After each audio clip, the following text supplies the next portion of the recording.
নমস্কার। আজ কবিগুরু রবীন্দ্রনাথের জন্মদিন, ২৫শে বৈশাখ।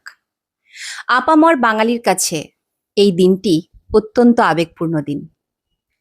এছাড়াও রাজনৈতিক ইতিহাসে এটি একটি অত্যন্ত গুরুত্বপূর্ণ দিন, কারণ আজ মন্ত্রিসভা গঠনের দিন।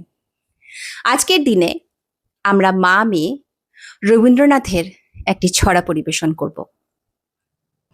প্রশ্ন রবীন্দ্রনাথ ঠাকুর। মা গো, আমায় ছুটি দিতে বল।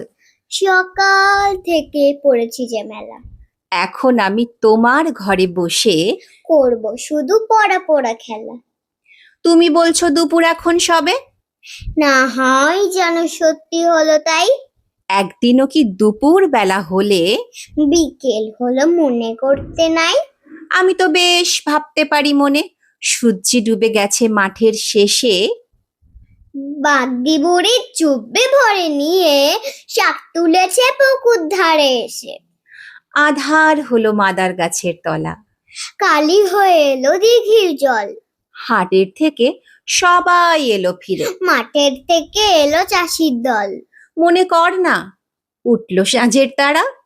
মনে কর না সন্ধে হলো যেন। রাতের বেলা দুপুর যদি হয়, দুপুর বেলা রাত হবে না কেন? ধন্যবাদ। ধন্যবাদ।